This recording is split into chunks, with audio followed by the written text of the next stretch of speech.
Hi hello అందరికీ నమస్తే. నేను మీ సునీతని. ఈరోజు నేను ఒక రెసిపీ చేస్తున్నానండి.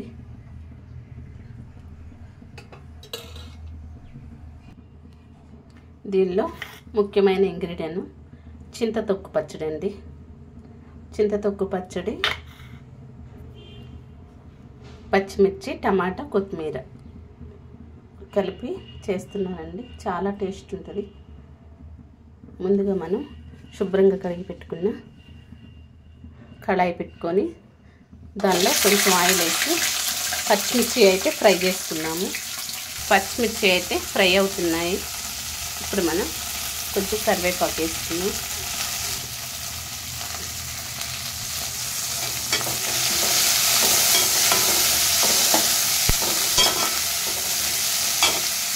పచ్చిమిర్చి, కొత్తిమీర, పచ్చిమిర్చి, కరివేపాకు అయితే ఫ్రై చేసి మిక్సీ గిన్నెలోకి అయితే తీసుకున్నాను. టమాటా ఫ్రై అవుతుందండి.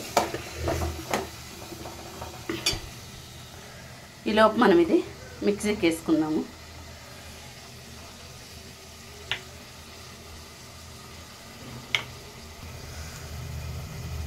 ఒక 4-5 ఎల్లిపాయలు,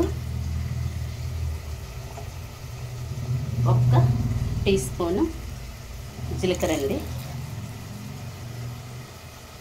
మిక్సీ పడతాను.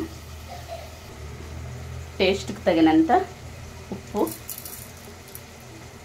ఆల్రెడీ ఇచ్చిన తొక్కులో ఉప్పు ఉంటుంది, కానీ ఉప్పు వేసి ఉంటుంది కాబట్టి చూసేసుకున్నాము. ఇలా కాస్త బరకగా వేసుకోవాలి.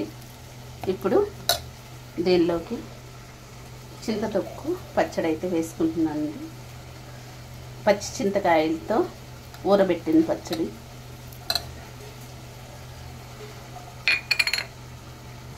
ఒకసారి మిక్సీ పట్టుకున్నాము. చాలా టేస్ట్ ఉంటుందండి. ఇదిగోండి, టమాటాలు వేసి మిక్సీ పట్టాను. ఇప్పుడైతే పోపు వేస్తున్నానండి. ఆయిల్ వేసుకుందాము. ఒక 2 స్పూన్లు అయితే ఆయిల్ వేస్తున్నానండి. పోపు గింజలు వేస్తున్నాను.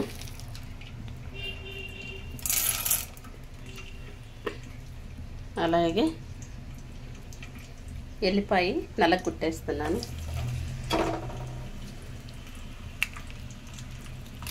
ఎండుమిర్చి కూడా ఒక 4 ఎండుమిర్చి అయితే తీసుకున్నాను.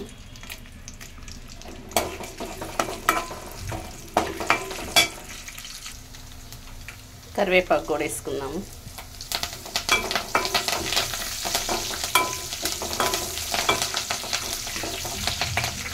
అలాగే ఒక చిన్న ఆనియన్ వేసుకున్నాను.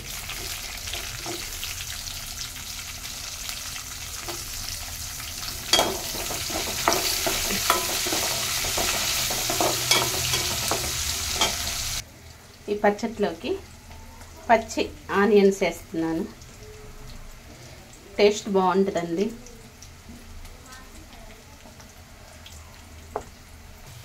తాలింపు ఇట్లా ఫ్రై చేసుకోవాలండి. పచ్చడి చాలా టేస్ట్గా ఉంటుంది. ఇప్పుడు పచ్చడి వేస్తాను దీనిలో.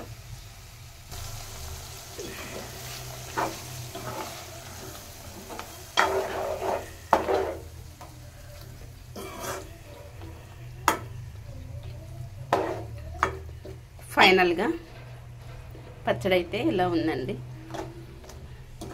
ఉప్పు అన్నీ సరిపోయాయండి. పచ్చడి అయితే చాలా టేస్ట్గా ఉంది.